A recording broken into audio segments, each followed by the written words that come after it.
Day 458 Tuesday, July 2nd, Isaiah 28, 129 NKJV. Woe to the crown of pride, to the drunkards of Ephraim, whose glorious beauty is a fading flower which is at the head of the verdant valleys, to those who are overcome with wine. Behold, the Lord has a mighty and strong one, like a tempest of hail and a destroying storm, like a flood of mighty waters overflowing, who will bring them down to the earth with his hand. The crown of pride, the drunkards of Ephraim, will be trampled underfoot, and the glorious beauty is a fading flower which is at the head of the verdant valley, like the first fruit before the summer, which an observer sees. He eats it up while it is still in his hand. In that day the Lord of hosts will be for a crown of glory and a diadem of beauty to the remnant of his people, for a spirit of justice to him who sits in judgment, and for strength to those who turn back the battle at the gate. But they also have erred through wine, and through intoxicating drink are out of the way. The priest and the prophet have erred through intoxicating drink.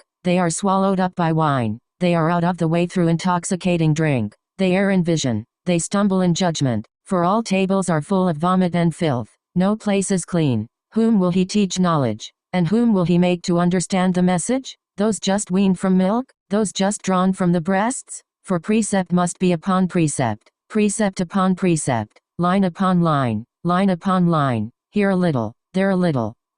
For with stammering lips and another tongue he will speak to this people, to whom he said, This is the rest with which you may cause the weary to rest, and this is the refreshing. Yet they would not hear, but the word of the Lord was to them, precept upon precept, precept upon precept, line upon line, line upon line, here a little, there a little, that they might go and fall backward, and be broken and snared and caught. Therefore hear the word of the Lord, you scornful men, who rule this people who are in Jerusalem. Because you have said, We have made a covenant with death, and with Sheol we are in agreement. When the overflowing scourge passes through, it will not come to us, for we have made lies our refuge, and under falsehood we have hidden ourselves. Therefore thus says the Lord God, Behold, I lay in Zion a stone for a foundation, a tried stone, a precious cornerstone, a sure foundation. Whoever believes will not act hastily. Also I will make justice the measuring line, and righteousness the plummet. The hail will sweep away the refuge of lies, and the waters will overflow the hiding place. Your covenant with death will be annulled, and your agreement with Sheol will not stand. When the overflowing scourge passes through, then you will be trampled down by it. As often as it goes out it will take you, for morning by morning it will pass over, and by day and by night, it will be a terror just to understand the report. For the bed is too short to stretch out on, and the covering so narrow that one cannot wrap himself in it. For the Lord will rise up as at Mount Perazim, he will be angry as in the valley of Gibeon, that he may do his work, his awesome work, and bring to pass his act, his unusual act. Now therefore, do not be mockers, lest your bonds be made strong, for I have heard from the Lord God of hosts, a destruction determined even upon the whole earth. Give ear and hear my voice, listen and hear my speech. Does the plowman keep plowing all day to sow? Does he keep turning his soil and breaking the clods? When he has leveled its surface, does he not sow the black cumin and scatter the cumin, plant the wheat in rows, the barley in the appointed place, and the spelt in its place? For he instructs him in right judgment, his God teaches him. For the black cumin is not threshed with a threshing sledge, nor is a cartwheel rolled over the cumin, but the black cumin is beaten out with a stick, and the cumin with a rod. Bread flour must be ground, therefore he does not thresh it forever, break it with his cartwheel, or crush it with his horsemen. This also comes from the Lord of hosts, who is wonderful in counsel and excellent in guidance. Daily Deep Dive. The UCG reading plan states, in the previous 2 chapters of Isaiah, he had focused on the wonderful future that awaits Israel and Judah, but now he returns to his dire theme of warning. In this chapter we have first a condemnation of Ephraim followed by one addressed to the scornful men in Jerusalem. Verse 14. While this prophecy could have been given earlier, its position in the text would seem to date it to shortly before Sennacherib's invasion of 701 BC, 2 decades after the deportation of Ephraim. So the warning to Ephraim, the chief of the northern 10 tribes, was very likely a message intended for Israel of the last days. Indeed, the wording of verses 5, 6 and particularly verse 22, destruction determined even upon the whole earth, makes that rather clear. Verses 1-8 show that the people of Israel have become drunk. While this could denote a problem with actual alcoholic drunkenness, it is more likely meant to signify spiritual drunkenness, As in other scriptural passages, the people become practically intoxicated through false ideologies and their own stubbornness. In this state, they are incapable of understanding what God has to say to them,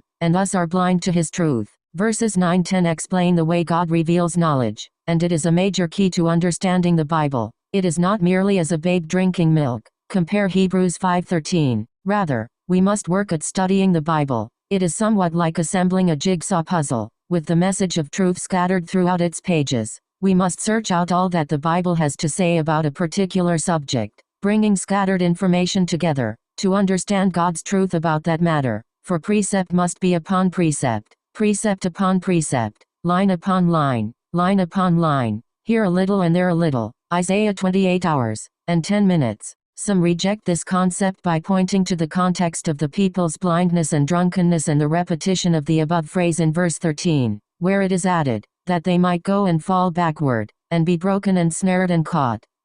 But that is actually consistent with interpreting verses 9-10 as relating the proper way to understand. In fact, it should help us to better grasp the point God is making. God has revealed His truth here a little and there a little for this very purpose, so that when those in the world, whose minds are willingly closed to His truth, attempt to comprehend it, they are unable. To them it seems one great mass of confusion. Indeed, it seems drunkenness when they themselves are the ones who are spiritually drunk, and they fall backwards over it, tripping and stumbling.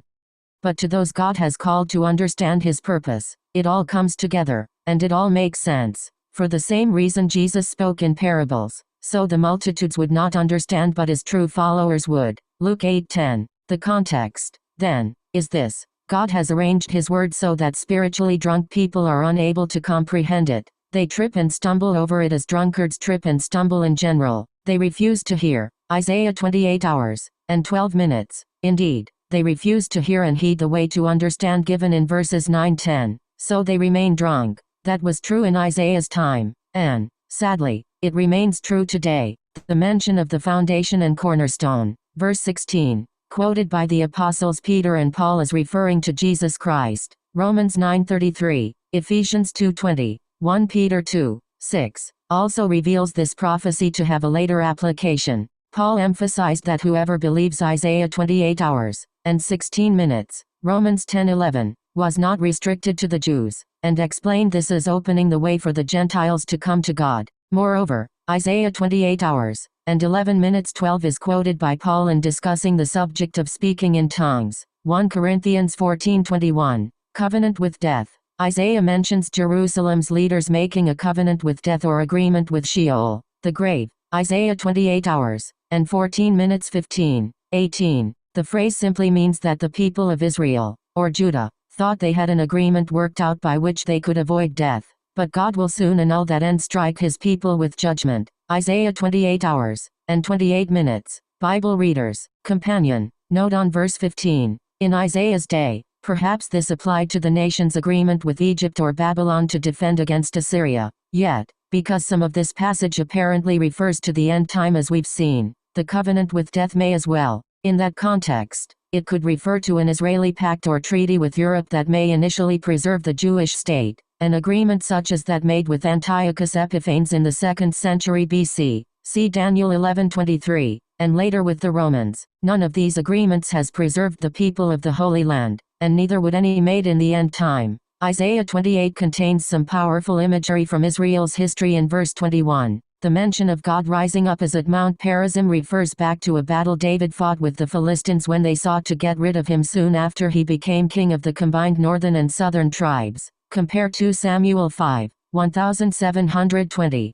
1 Chronicles 14, 8-11. The Valley of Gibeon refers to the famous Joshua's long day battle against the Amorites in defense of Gibeon, when God not only prevented the sun from setting, but also used hailstones to kill even more Amorites than the Israelites killed with the sword. Compare Joshua 10, 6-14. What should be disconcerting to the Israelites is that in this prophecy God's wrath is directed against them rather than against their enemies. Finally, in the last few verses of Isaiah 28, God uses some harvesting analogies that contain both a warning and some encouragement. The farmer uses his judgment on how much the grain needs to be ground. God, the farmer, will continue to grind Israel through trials as long as He determines it is necessary. It's not up to Israel, the grain in the analogies, to say when God should bring their trials to an end. But God adds two encouraging thoughts. He reminds Israel that he is aware of the fact that some types of grain need delicate threshing methods, lest the grain be ruined. To be sure, some of the trials he allows his people to endure are truly gentle by comparison to what they could be without his oversight. The other point is that, regardless of how much threshing needs to be done, it's only part of the process. That is, Israel can count on the fact that at some point, the grinding, that is, the trials, will cease, and God will move on to the next part of his plan. As David wrote in Psalm 103, "For he knows our frame, he remembers that we are dust, and the mercy of the Lord is from everlasting to everlasting." Verses 14, 17. And verse 5 regarding the diadem of beauty, the Albert Barnes commentary states, "A beautiful garland." The phrase stands opposed to the wreath of flowers or the diadem which was represented Isaiah 28, 1. Isaiah 28, 3 as adorning the kingdom and capital of Israel. Yahweh and his government would be to them their chief glory and ornament.